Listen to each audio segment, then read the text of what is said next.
বেশাস যেমন ফুয়াদকে তার যারা অনুসারী এবং তার মতাদর্শ অনুসারী তারা তাদেরকে 5 আগস্টের মাস্টার মাইন্ড বলে বলতে খুশি হন, স্বাচ্ছন্দ্য বোধ করেন।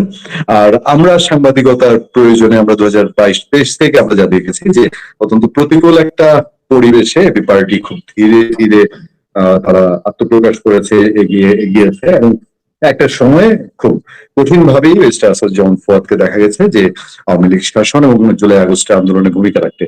আমি মিস্টার আসাদ ফুয়াদ আপনার দিকে নজর দিব। আমরা গত কয়েকদিন ধরে আমরা খেয়াল করছি যেমন আজকে ইন্ডিয়াতে একটি সর্বদলীয় বৈঠক হয়েছে, বাংলাদেশ সহ চায়না এবং পাকিস্তান ইস্যুতে তারা আলোচনা করেছে বলে যতটুকু আমরা জানতে পেরেছি। এবং মাঝে মধ্যেই ইন্ডিয়া থেকে আমরা বিভিন্ন অডিও বার্তা শুনতে পাই।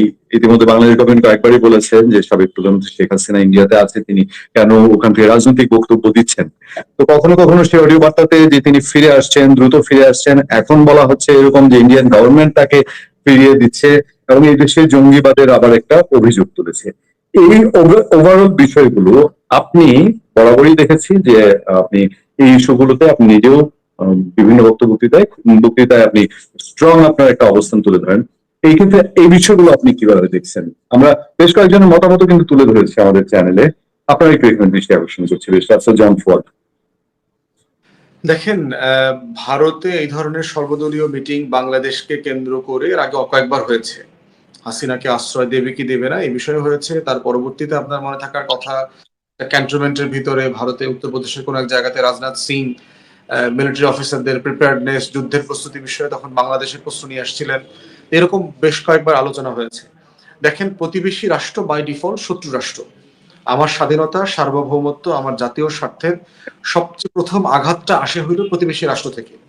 তো সেই বাস্তবতায় বাংলাদেশের জন্য ভারত এবং মায়ানমার যেভাবে প্রতিবেশী রাষ্ট্র, ভারতও কিন্তু তার চোখ দিয়ে বাংলাদেশকে সেভাবেই দেখে যে সে আসলে তার ন্যাশনাল সিকিউরিটি থ্রেট মনে করে। কারণ পার্টিকুলারলি তার 7 সিস্টার্স আছে, তার পিছনে 7টা-8টা স্টেট আছে, যেটা বাংলাদেশের সাথে তার সভরেন্টি এবং ভারতের সাথে টিকে থাকার একটা প্রশ্ন জড়িয়ে আছে। সেই বাস্তবতায় ভারত এগুলো আলোচনা করতেই পারে, সে কিভাবে তার সভরেন্টি, টেরিটোরিয়াল ইন্টিগ্রিটি মেনটেন করবে। প্রশ্ন হচ্ছে আমরা রাষ্ট্র আকারে কি করছি। যে ভারতের সাথে আমি যুদ্ধ করব না, কিন্তু বাংলাদেশের স্বাধীনতা সার্বভৌমত্ব রক্ষার জন্য যে কাউকে যদি ফেস করতে হয়, আমি কিভাবে ফেস করব, এটা একটা প্রসেস, একটা রোডম্যাপ তো আমার কাছে থাকতে হবে। তো সেই জায়গাতে ভারতের কার্যক্রম আওয়ামী লীগ সাপেক্ষে দেখেন, সে একটা দল মুসলিম লীগকে ভেঙে 1949 সালে বানাইছে। তো সেই দলটাকে সে পেলে পুষে এই যে একটা দানব বানাইছে গত 77-78 বছরের মধ্যে, সেইটা সাডেনলি ক্ষমতাচ্যুত হয়েছে। অতএব তার সার্টেনলি কনসার্ন হওয়ার মতো একটা জায়গা আছে। কারণ ইন্ডিয়ার সবচেয়ে বড় ন্যাশনাল সিকিউরিটি ফ্রেন্ড হচ্ছে এখানে আওয়ামী লীগ, জাতীয় পার্টি, যারা ভারতের পারপাস সার্ভ করে গত প্রায় 60-70 বছর থেকে কন্টিনিউয়াসলি করেছে। এবং ভারত এটাও বোঝার চেষ্টা করতেছে যে আওয়ামী লীগ এই ধরনের বিপদে তো 75 সালে পড়েছে, তারা কিভাবে ফিরে আসছে, ফিরায় নিয়ে আসছে।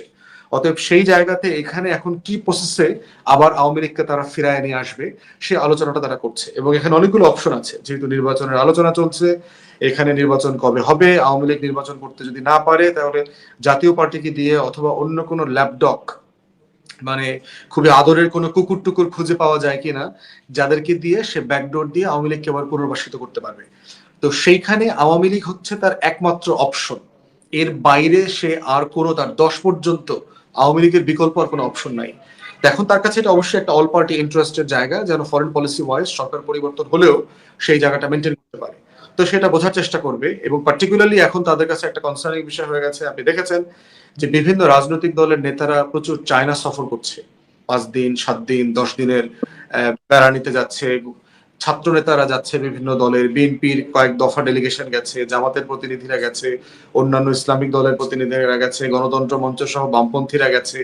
তো এই লেভেলের চাইনিজ এঙ্গেজমেন্ট, বাংলাদেশের সাথে পাকিস্তানের সম্পর্ক বেড়েছে আগের থেকে, আমাদের সেনাবাহিনী থেকে এবং পাকিস্তান সেনাবাহিনী থেকে দুই পক্ষই মিলিটারি যোগাযোগ আগের থেকে বেড়েছে।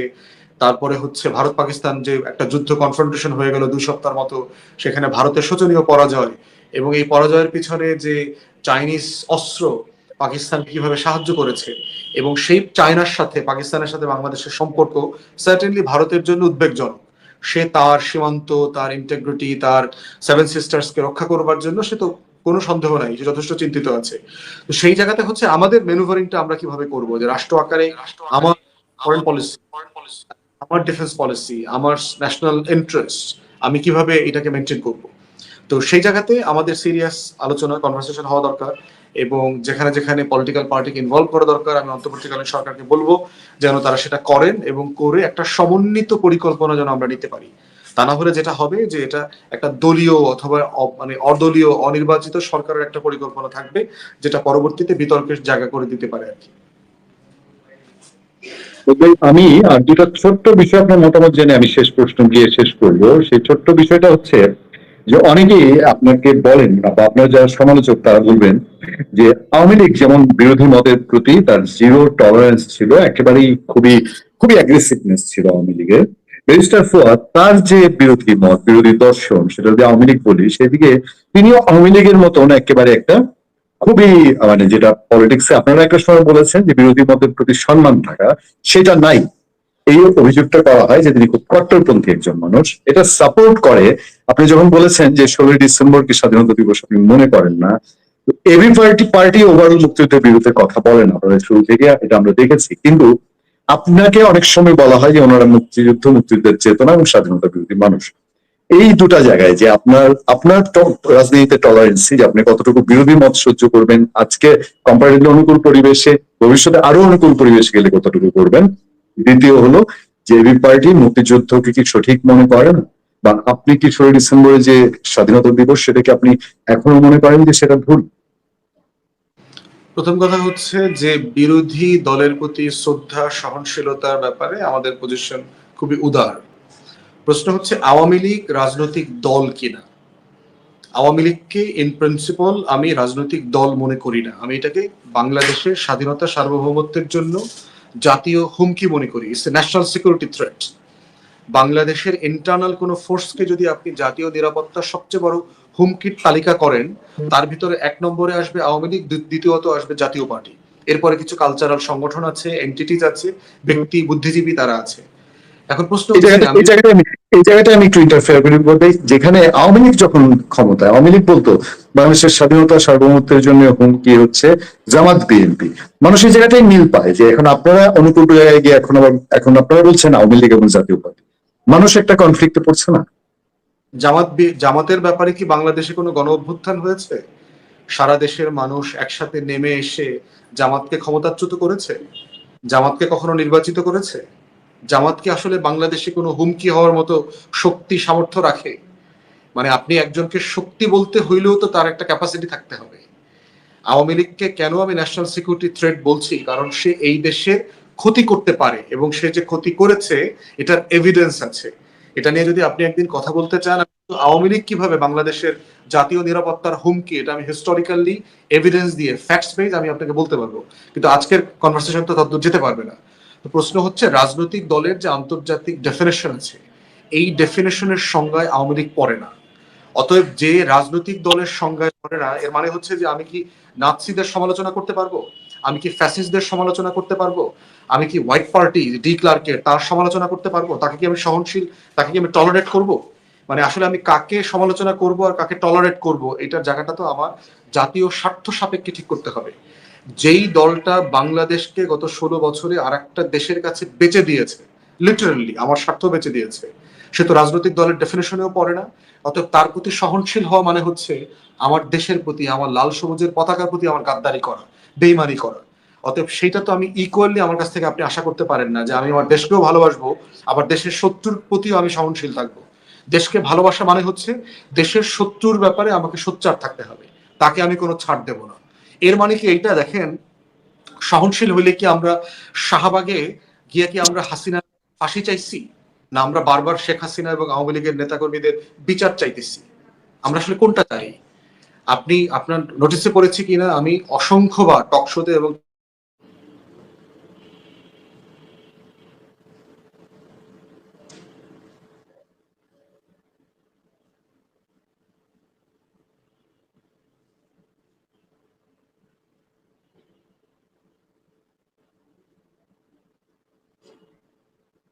সরি ফজলে, হঠাৎ করে আপনার অডিও অডিও স্টপ হয়ে গেল।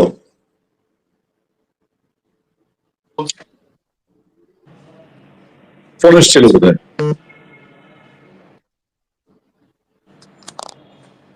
কোত্থেকে শুরু বোধহয় করবো ফোন। আবার?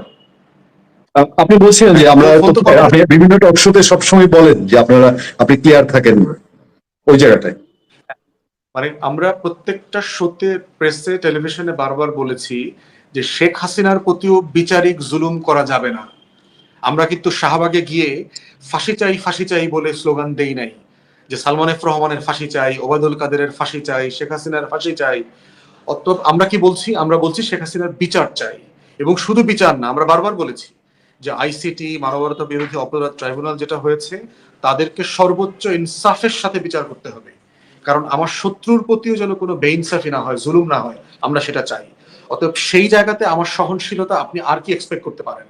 যে আমার জাতীয় শত্রুর প্রশ্নে আমার পজিশন, আর দ্বিতীয়ত হচ্ছে বিচারিক ইনসাফের প্রতি আমার যে পজিশন, এটা তো গ্লোবালি রেকগনাইজড পজিশন।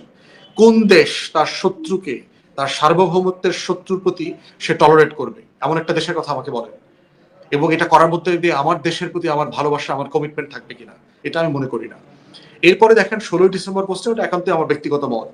71-এর প্রশ্ন, আমার বাবা মুক্তিযোদ্ধা, আমি মুক্তিযোদ্ধা পরিবারের ছেলে, আমি বাম রাজনীতি করে বড় হয়েছি। মুক্তিযুদ্ধের প্রশ্ন আমার কাছে খুব পরিষ্কার, কিন্তু প্রশ্ন হচ্ছে মুক্তিযুদ্ধ ব্যবসা চেতনা এবং মুক্তিযুদ্ধকে কেন্দ্র করে ইন্ডিয়ান এবং দিল্লির যে একটা হেজিমনিক বয়ান আছে, একটা সাম্রাজ্যবাদী বয়ান আছে, আমি এই বয়ানটার বিপক্ষে। আমার বক্তব্যটা ওইখানে যে আমি 16ই ডিসেম্বর এমন একটা দিনে বিজয় দিবস পালন করছি, যেই দিবসে নরেন্দ্র মোদী টুইট করে বলছে যে সে তার শত শত ইন্ডিয়ান সোলজারদের প্রতি শ্রদ্ধা সম্মান ব্যক্ত করছে যারা শহীদ হয়েছে। তো 16ই ডিসেম্বরের ওই যুদ্ধে কি বাংলাদেশের হাজার হাজার মানুষ শহীদ হয় নাই? আমাদের আর্ম ফোর্সেস, আমাদের পুলিশ, আমাদের সাধারণ মানুষ যুদ্ধ করে শহীদ হয় নাই? বিষয়টা কি এরকম যে ইন্ডিয়ানরা এসে আমাকে 3 সপ্তাহে 6 তারিখে ঢুইকা 16 তারিখে দেশ স্বাধীন করে দিচ্ছে? ব্যাপারটা এত সহজ ছিল? তো সেই জায়গাতে আমরা বোধ করেছি যে আমাদের যুদ্ধকে কেন্দ্র করে আমাদের এই যে মুক্তির লড়াই, আমার এই আজাদির লড়াইতে আমার বক্তব্যটা নাই, আমার ফিগারগুলোকে আমি দেখতে পাচ্ছি না। আমার ওসমানী নাই কেন? আমার ওই ওই যে সারেন্ডার সেরিমনিতে ওসমানী তো সিলেট থেকে রওনা করছিল এখানে আসার জন্য, তার বিমানে গুলি করা হয়েছিল কেন? সে আহত হইলো কেন? সে তো মরে যাওয়ার কথা ছিল। এরপরে হচ্ছে একই সময় 19শে ডিসেম্বর সম্ভবত কলকাতায় ভারতের ক্যাবিনেট সেক্রেটারি 19 জন, ঢাকার 19টা, বাংলাদেশের 19টা, তখন আপনি জানেন জেলা অথবা মহকুমা বলতো, সাব ডিভিশন, এই 19টা মহকুমাতে ডিসি এসপি মনোনয়ন নিয়ে আলোচনা হয়ে গেছে। বাংলাদেশের কোন কোন জেলার মহকুমার দায়িত্ব নেওয়ার জন্য ইন্ডিয়ানরা গেছে, সেখানে দায়িত্ব বুঝাই দেওয়ার জন্য। তাহলে এগুলো কি আপনার স্বাধীন রাষ্ট্রের পরিচয় ছিল তখন? তাহলে 16 তারিখে দেশ স্বাধীন হইলে এই কাজগুলো কেন ঘটবে? কেন ইন্ডিয়ান আর্মি বা আমাদের প্রত্যেকটা থানার ইনচার্জ হয়ে গেল, দায়িত্ব নিয়ে গেল? জহির রায়হানকে ডেকে নিয়ে খুঁজে পাইলাম না কেন আমরা? অতএব এরকম তাহলে অনেকগুলো তাহলে আপনি কি বাংলাদেশে বিজয় হয়নি মনে করছেন, বা বিজয় হয়ে থাকলে কত তারিখ সেটা আপনি মনে করেন কত তারিখ উদযাপন করা উচিত? আমার পরামর্শ হচ্ছে, এবং এই বিজয়টাতে কিন্তু শেখ মুজিবের একটা অবদান আছে। দেখেন, শেখ মুজিবকে কিন্তু আমি খুব বেশি পছন্দ করি না, কিন্তু যেখানে অবদান, এই কথাটা কিন্তু শেখ মুজিবের আমি বারবার বলেছি। সারা বাংলাদেশ যুদ্ধ করে একবার দেশ স্বাধীন করেছে 9 মাসে। শেখ মুজিব একা 10ই জানুয়ারি ফিরতি পথে দিল্লিতে গিয়ে ইন্দিরা গান্ধীকে বাধ্য করছে সকল ভারতীয় সৈন্যকে ওখান থেকে উঠায় নিতে। অতএব শেখ মুজিব কিন্তু আরেকবার দেশ স্বাধীন করেছে, এবং শেখ মুজিব এখানে অটল ছিল। আপনার মনে থাকার কথা, মার্চ মাসে কিন্তু ইন্দিরা গান্ধী বাংলাদেশে আসছিল আবারও বোঝানোর জন্য যে সে সৈন্য না নিয়ে আমরা এখানে থাকতে পারি কিনা। শেখ মুজিব এখানে প্রচন্ড ফার্ম ছিল, তিনি কখনো রাজি হন নাই। এবং সোলজার ফাইনালি উইথড্র হইতে হইতে সম্ভবত মার্চের এন্ডে চলে যায় ইন্ডিয়ান সোলজার, এবং এপ্রিলের ফার্স্ট উইক, এবং সম্ভবত মার্চ মাসের 19 তারিখে ফেয়ারওয়েল কুচকাওয়াজ দেওয়া হয়েছিল। আমার দিন তারিখটা একটু এদিক সেদিক হইতে পারে। তাহলে আমি বোধ করি যেই দিন ফাইনালি ইন্ডিয়ান সোলজাররা চলে গেছে এবং চলে যাওয়ার সময় যে লুট করেছে, বাংলাদেশের বিলিয়নস অফ ডলার ওয়ার্থ সম্পত্তি, মেশিনারি, গাড়ি, টিভি, ফ্রিজ যা পাইছে ফিরতি পথে, বিলিয়নস অফ ডলার লুটপাট করে নিয়ে গেছে এই ইন্ডিয়ান আর্মি। অতএব সেরকম একটা দিনকে আমাকে বেছে নিতে হবে যে আমি আসলে প্রপারলি বিজয় হইলাম কবে, মানে আমার দেশ, আমার গভর্ন করার স্বাধীনতাটা আমি ফাইনালি কবে পাইছি। অতএব সেটা আলোচনা হইতে পারে, কিন্তু 16ই ডিসেম্বরের বিষয়টা হচ্ছে এটাকে দেখতে হবে যে দিল্লির বয়ান থেকে আমার মুক্তির লড়াইটাকে আলাদা করা। দিল্লির বক্তব্যের বাইরে আমার একটা মুক্তির লড়াই আছে, আমার ওসমানী আছে, আমার সেক্টর কমান্ডাররা আছে, আমার সেই লোকগুলো এখানে অনুপস্থিত। আমার শহীদদের একটা ভালো তালিকা হয়নি 71 সালে, রাজাকারদের তালিকাগুলো এখনো প্রকাশ করা হয়নি। তো সেগুলো কেন? আমি তো আমার শহীদদেরকে সম্মান জানাইতে চাই। কতজন শহীদ আপনি এখনো খুঁজে বের করতে পারবেন? সারা দুনিয়াতে এটা আছে। ইন্ডিয়া গেটেও আপনার 93,000 শহীদের তালিকা করা আছে যারা ইন্ডিয়ার স্বাধীনতা যুদ্ধে শহীদ হয়েছেন।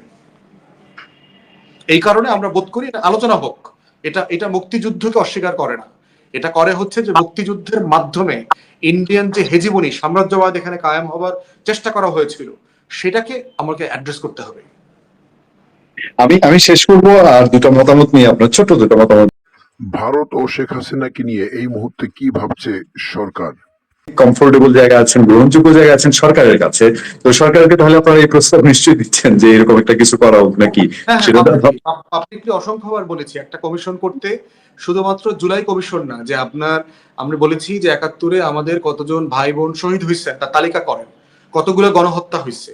গণহত্যা শুধু এক পাশে হয় নাই, দুই পাশেই হয়েছে, আপনার শুধু বাঙালি অংশে না, বিহারিদেরও হাজার হাজার মানুষকে গণহত্যা করা হয়েছে, তাদের সম্পত্তি লুট করা হয়েছে। মিরপুর, মোহাম্মদপুর, ধানমন্ডি থেকে শুরু করে এই পুরো অঞ্চল আওয়ামী লীগ দখলদারিত্ব করছে, ব্যাপক হারে লুটপাট করেছে।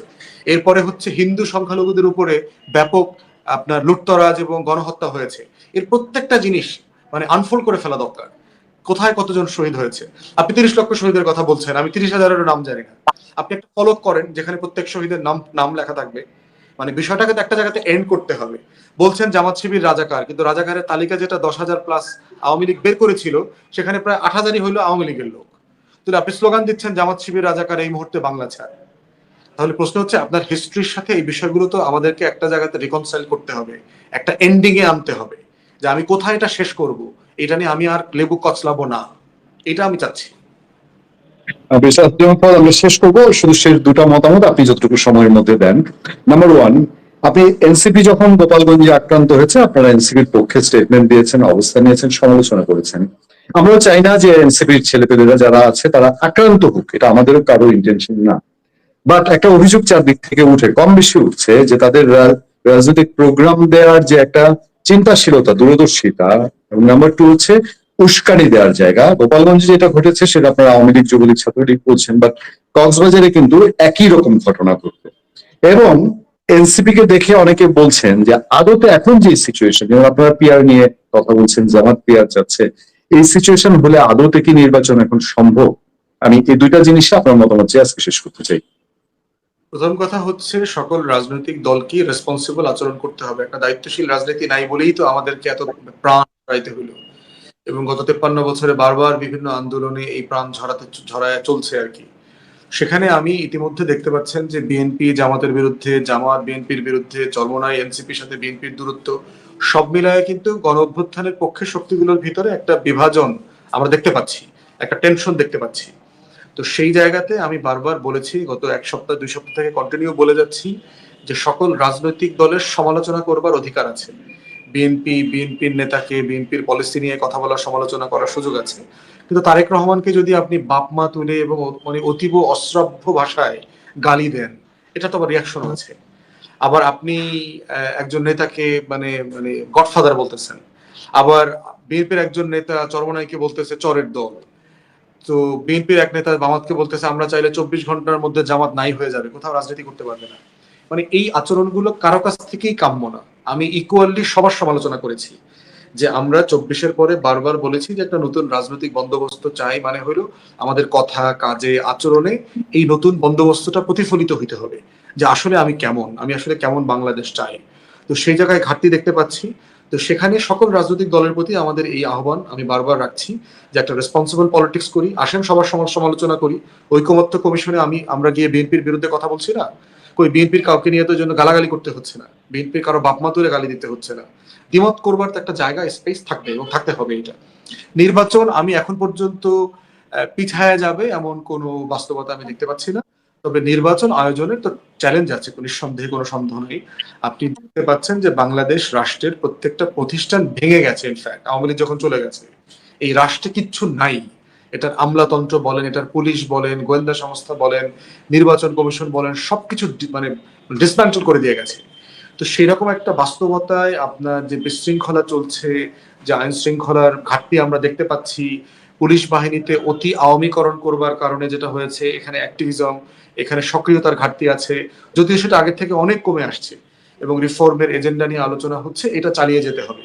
আবার আওয়ামী লীগের একটা অর্থনীতি ছিল কিন্তু আপনার ৩০-৪০ লক্ষ মানুষ আওয়ামী লীগের রাজনীতি করে রুটি রুজি রুজি কামাই টামাই করতো, থেকে খাইতো।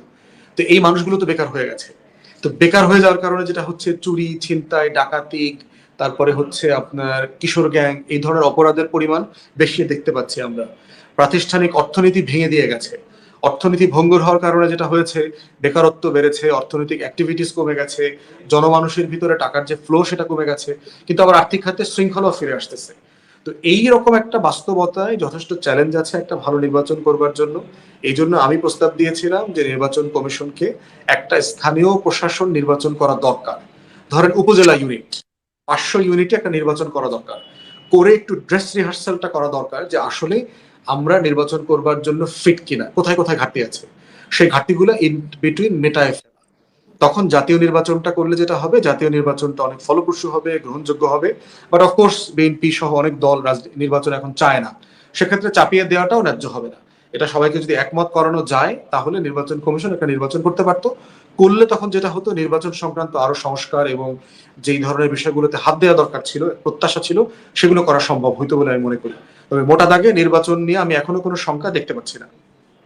তবে আমরা শেষ প্রান্তে, একদম শেষ প্রান্তে, আমি আপনার কাছে একটা ছোট্ট 1 মিনিটে একটা মত জানতে চাবো। তার আগে আমি একটা 30 সেকেন্ড একটা ভূমিকা দিতে চাই যে এনসিপি নিয়ে যে প্রসঙ্গটা তোলার কারণ হলো যে আপনারা যারা এবি পার্টি, যদি বলি যে আওয়ামী লীগ কিছু একটা করে ফেলবে, ঠিক নেগেটিভ কিছু করবে, তো এনসিপি এই অল্প কয়েকদিনের সংগঠন, আপনারা তো তার চেয়ে আরো বড় টার্গেট, এটা অন্তত আমরা সাংবাদিক হিসেবে মাঠে দেখেছি। আপনাদের সমাবেশ করতে গিয়ে সাজুয়া জাম লাগে না, RAB, police, BGB, dog squad লাগে না।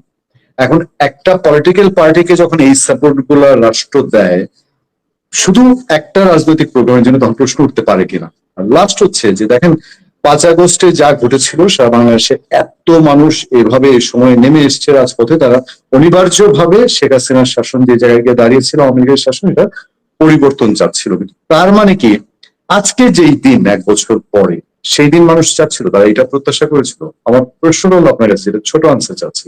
এই 1 বছরকে, এই সরকারকে, ডক্টর ইউনূস সরকারকে কি আপনি সফল মনে করেন নাকি ব্যর্থ?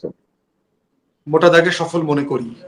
কারণ হচ্ছে আওয়ামী লীগ রাষ্ট্রটাকে যেখানে রেখে গিয়েছে, ফেলে চলে গেছে, এই বাস্তবতায় সারা পৃথিবীতে গৃহযুদ্ধ লেগে যাওয়ার কথা ছিল।